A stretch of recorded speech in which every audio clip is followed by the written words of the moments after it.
The morning mist clung to the brick-lined streets of Harappa like a shroud, and Kira knew it was an omen. As the city's youngest seal keeper, she had learned to read the signs, the way the sacred bulls shifted restlessly in their pens, how the great bath's waters rippled without wind, and most telling of all, the silence from the granaries where grain should have been flowing like golden rivers. For 3 seasons now, the rains had failed. The Saraswati River, once mighty and life-giving, had become a trickle that barely reached the carefully engineered channels. The standardized weights in the marketplace sat unused as fewer and fewer traders arrived from distant lands. Even the merchants from Mesopotamia, who had come reliably for generations bearing cylinder seals and lapis lazuli, had stopped appearing. Kira pressed her thumb against the copper seal in her palm.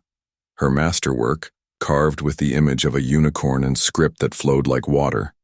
Each seal keeper was responsible for maintaining the sacred symbols that bound their civilization together, ensuring that trade contracts were honored and the gods remained pleased. But what good were seals when there was nothing left to seal? "The council meets at midday," said Davin, her mentor, appearing at her shoulder like a shadow. His weathered hands bore the calluses of 40 years spent carving seals, and his eyes held the weight of watching their world slowly crumble. "They say the eastern cities have fallen silent entirely." Kira nodded, though her heart sank. Dolavira had stopped sending messages weeks ago. Lothal's last correspondence spoke of empty harbors where great ships once anchored. The vast network that had connected their civilization from the Arabian Sea to the foothills of the mountains was unraveling like cloth left too long in the sun. "Perhaps it's time," Davin continued quietly, "to consider the southward path." The southward path. It was spoken of only in whispers now, the growing movement to abandon the great cities and migrate toward the more fertile lands to the south and east. Many had already left, taking their families and whatever possessions they could carry, leaving behind the magnificent urban centers that had taken centuries to build. But Kira couldn't bear the thought. These cities weren't just collections of bricks and mortar. They were achievements of human ingenuity.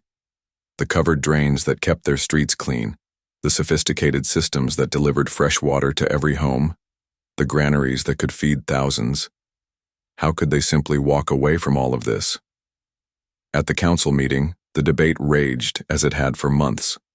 The pragmatists argued for organized evacuation. The traditionalists insisted they should remain and trust in the old ways. The young voices called for exploration, perhaps even adaptation of their systems to new lands. "Our seals have bound contracts across 1,000 leagues," declared Elder Mahan. "Our script carries the wisdom of our ancestors. Are we to let it all fade into the dust of time?" "What good is wisdom if we're not alive to use it?"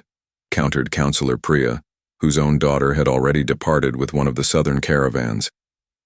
Kira listened to the familiar arguments, but her attention was drawn to something else, a pattern she had noticed in the recent seal impressions brought to her workshop.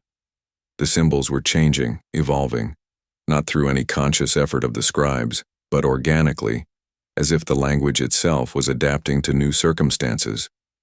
Where once they had marked contracts for grain and textiles, the newer seals bore symbols for water rights, for safe passage, for temporary alliances. The script was still alive, still growing. Perhaps that was the answer. Standing before the council, Kira spoke for the first time. "What if we're thinking about this wrong? We've always believed our civilization was these cities, these buildings. But what if our true achievement is something we can carry with us?" She held up her seal, letting the afternoon light catch its intricate surface. "Our knowledge of urban planning, our understanding of drainage and water management, our systems of trade and measurement, these aren't bound to these particular bricks and streets. We could build new cities, better ones, incorporating everything we've learned." "The script," added Davin, catching her meaning, "could survive even if Harappa falls silent." Elder Mahan frowned. "You speak of abandoning the sacred sites of our ancestors." "I speak of honoring them," Kira replied.